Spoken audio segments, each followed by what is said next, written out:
नमस्कार, हिंद टीवी में आपका स्वागत है।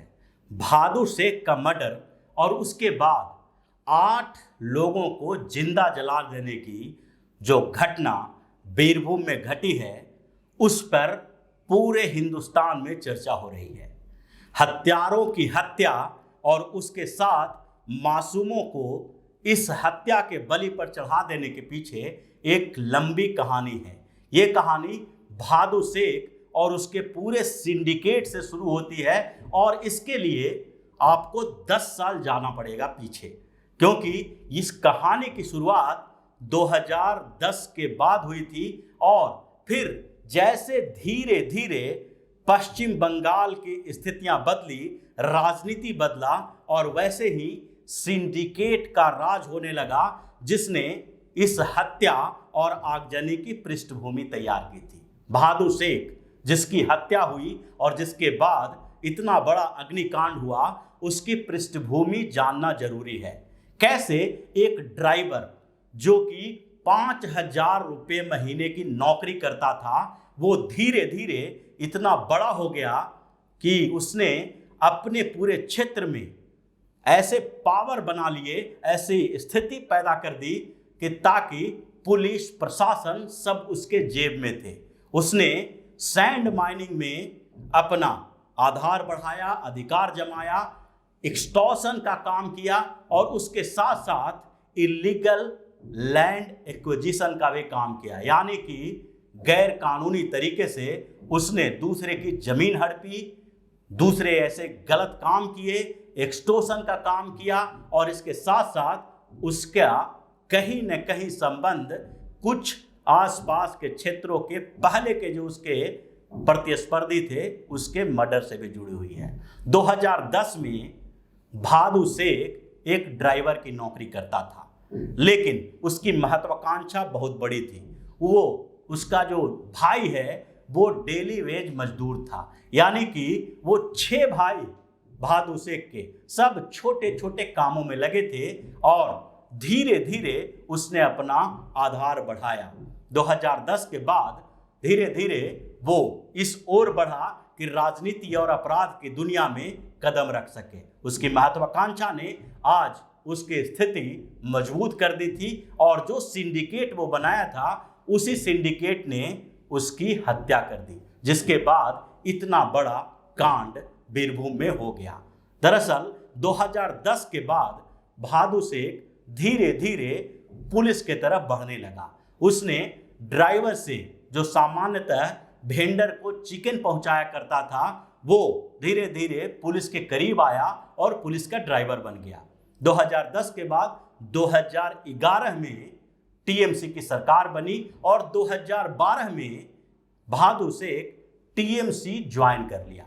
2012 में जब टीएमसी उसने ज्वाइन किया तो 1 साल के अंदर उसने पुलिस और राजनीतिक गलियारों में अपनी पैठ धीरे धीरे बढ़ा ली और 2013 के पंचायत चुनाव तक उसकी स्थिति काफी मजबूत हो गई थी। वो उस समय के एक दूसरे सिंडिकेट अंगूर शेख के साथ काम करता था। अंगूर शेख और बहादुर शेख दोनों एक साथ काम करने लगे और आसपास के क्षेत्रों में गलत तरीके से जमीन हड़पने का काम इन लोगों ने शुरू किया। उसके साथ साथ पुलिस से मिली भगत के साथ, पुलिस के साथ संबंध बना के आसपास के क्षेत्रों के छोटे मोटे मामले को निपटाने के लिए पैसा वसूलता था। वो धीरे धीरे बढ़ता गया और अंगूर शेख और बहादुर शेख के बीच जो गठजोड़ थे वो 2013 के बाद टूटना शुरू हुआ, क्योंकि 2013 के पंचायत के चुनाव में अंगूर शेख की वाइफ और बहादुर शेख की पत्नी दोनों चुनाव लड़ रही थी। एक तरफ अंगूर शेख कांग्रेस की तरफ से चुनाव लड़ रहा था, तो दूसरी तरफ बहादुर शेख की पत्नी चुनाव लड़ रही थी टीएमसी के टिकट पर। लेकिन उस चुनाव में कांग्रेस की जीत हुई, यानी अंगूर शेख जीत गया और बहादुर शेख हार गया। दोनों के बीच दरार पहले ही पड़ चुकी थी और इस हार जीत के खेल के बाद बहादुर शेख इतना घबरा गया कि उसे गांव छोड़कर जाना पड़ा। लेकिन कुछ समय के बाद ही जब पूरे ग्राम पंचायत में टीएमसी का दबदबा हो गया, तो ऐसी स्थिति में बहादुर शेख फिर से लौट के आ गया और धीरे धीरे बहादुर शेख ने अपना अलग सिंडिकेट बनाना शुरू कर दिया। बहादुर शेख का वर्चस्व बढ़ता गया और 2018 के पंचायत चुनाव में स्थिति इतनी मजबूत हो गई उसकी कि उसके खिलाफ कोई कैंडिडेट भी खड़ा नहीं हुआ। लेकिन 2013 और 2018 के बीच कई स्थितियां बदल चुकी थी। 2013 में जो बहादुर शेख गांव छोड़कर चला गया था, वो 2016 के विधानसभा चुनाव तक इतना मजबूत हो गया कि उसने टीएमसी की दूसरी बार सरकार बनने के बाद अंगूर शेख को गांव से भगा दिया। विधानसभा चुनाव के बाद जो हंगामा खड़ा हुआ और उसमें बहादुर शेख की ऐसी भूमिका थी कि उसने अंगूर शेख के पूरे परिवार को वहां से भगा दिया और धीरे धीरे वो पूरे क्षेत्र पर कब्जा करता रहा। इसने अपना एक सिंडिकेट बना लिया था और उस सिंडिकेट में सोना शेख और पलाश शेख भी थे। ये तीनों का जो ग्रुप था वो तीनों मिलके उस पूरे क्षेत्र के सारे जो गलत कारोबार थे, काले कारोबार थे, उस पर कब्जा शुरू कर दिया और टीएमसी के लिए फंड भी इकट्ठा करता था और टीएमसी के सरकार के ठेकों का इस्तेमाल करता था। इसके साथ पुलिस और राजनीति के इस खेल में उसने सैंड माइनिंग भी शुरू कर दी। वहां पर ब्राह्मणी और द्वारिका नदी है और दोनों नदियों के से जो बालू निकलते हैं उसका इलीगल कारोबार भी बहादुर शेख ने शुरू कर दिया। ये स्थितियां धीरे धीरे बदलती गई और 2018 में बहादुर शेख के गिरोह ने अंगूर शेख के भाई राजेश शेख की हत्या कर दी। इस हत्या में बहादुर शेख, सोना शेख और पलाश शेख तीनों को एक्यूज्ड बनाया गया, लेकिन बहादुर शेख अपने बड़े राजनीतिक अप्रोच के कारण पुलिस के दायरे से बाहर रहा, जबकि सोना शेख और पलाश शेख को कुछ दिन के लिए जेल में डाला गया। दोनों बेल पर बाहर निकले, लेकिन 2018 के इस मर्डर ने बहादुर शेख के गिरोह में एक फूट पैदा कर दिया। बहादुर शेख अपने आप को बचा लिया था और उसके साथ साथ इस बीच उसने अपनी प्रॉपर्टी का इतना बड़ा इजाफा कर लिया कि आज उसका घर व्हाइट हाउस की तरह है। 3 मंजिला मकान है, 4 एसयूवी गाड़ियां हैं और एक बड़ा सा गांव का साम्राज्य बनाए हुए हैं। यहीं से उसके सिंडिकेट के 2 मेंबर यानी पलाश शेख और सोना शेख उससे अलग हो गए और 2021 में बहादुर शेख के भाई बाबर शेख की इन लोगों ने हत्या कर दी। हत्या करने की बात इसलिए की जा रही है क्योंकि उसमें एक्यूज्ड के तौर पर सोना शेख और पलाश शेख को गिरफ्तार भी किया गया था और यहीं से सोना शेख और पलाश शेख ने आगे बहादुर शेख की हत्या का प्लान बनाया।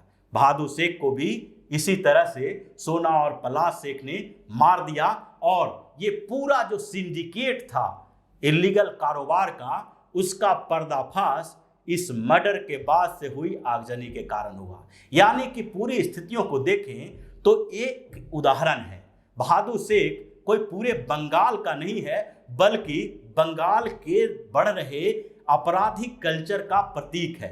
2011 में ममता बनर्जी की सरकार बनने के बाद जिस तरह से टीएमसी ने अलग अलग ग्रामीण क्षेत्रों से लेकर शहरी क्षेत्रों तक अपना एक सिंडिकेट बनाया है और भ्रष्टाचार और काले कारोबार का एक साम्राज्य खड़ा कर लिया है, उसी का एक प्रतीक बहादुर शेख है और जिसके कारण अभी पूरे हिंदुस्तान में बीरभूम और पश्चिम बंगाल पर चर्चा हो रही है।